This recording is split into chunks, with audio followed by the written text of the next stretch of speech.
The first time I walked into prison, I was definitely intimidated. You go up to the guard, you pass through a metal detector, they pat you down, and then, you start going through these gates. And the gates kind of clang behind you and you go, all right, here I am. Guess I'm actually signed up for this. The time is now. Well, I've been here in this prison for about 4.5 years, and I have about 22 more months to go. I have been incarcerated for 28 months, and I have 3 more months to go. I got 4 years to do. I got 4 years in, 18 more months to go.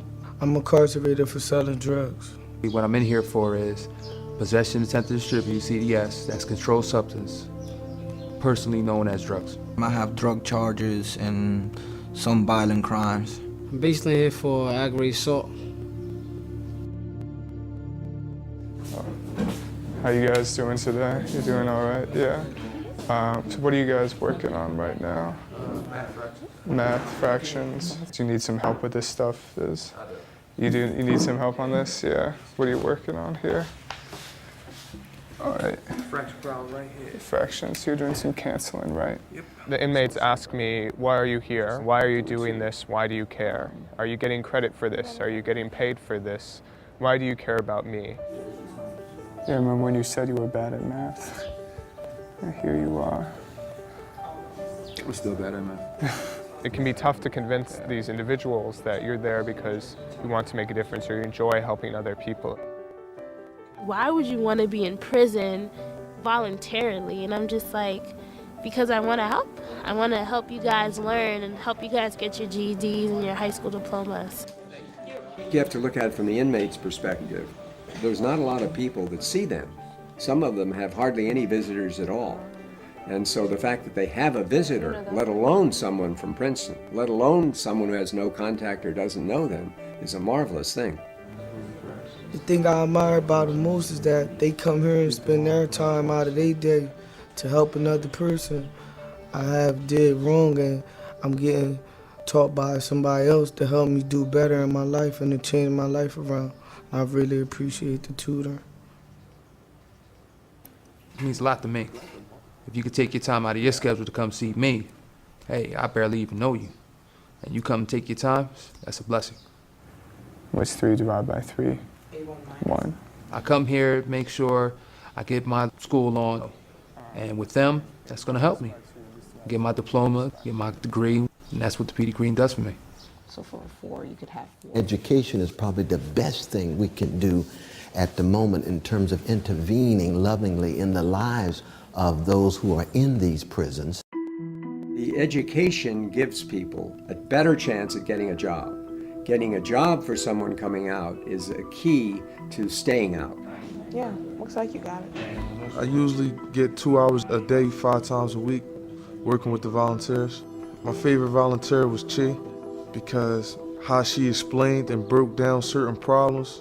She was very clear and very helpful and patient with certain weaknesses I had as far as like math or social studies. She took her time and really explained the problems very well. Interacting with the prisoners kind of reminds you of their humanity. I have conversations with them about basketball and TV and celebrities, and so I kind of connect with them there in like a way that's not necessarily school related, but it's just, I mean, these are young people just like me.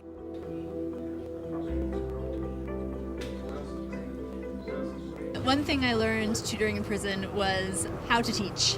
I think it made me a better communicator in general, which is not something I expected to get out of my prison experience.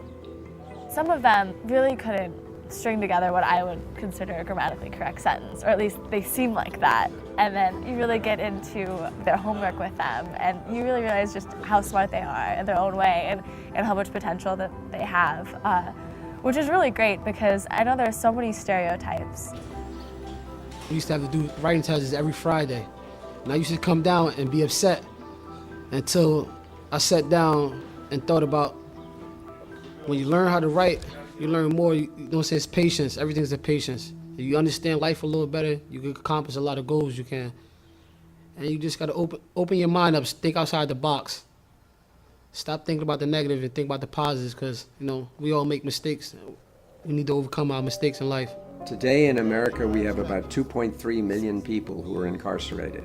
We definitely incarcerate longer than other societies. We average, just for common burglary, about a 16-month sentence versus 6 months for Canada, 7 months for the UK. And we elect our judges and attorney generals who, to get elected, feel they have to be hard on crime. I'm tough on crime. Well, no, I'm even tougher than you. There is a tendency in our society to kind of focus on just sending people to prison but not really think about what happens after they get released, what the implications of that are for the continuing safety of our communities. Because fighting crime doesn't just end with prison. The American public has said that when you've done bad, you go to prison and we can forget about you for a while, however long your sentence is. 53% of the people in New Jersey prisons now are in on non-violent offenses. The prisons are bulging. Costs $39,000 to keep a person in prison for a year. The reason that Petey Greene is so special is that it's bringing student volunteers, which is an untapped resource, into a prison to improve the education level of prisoners.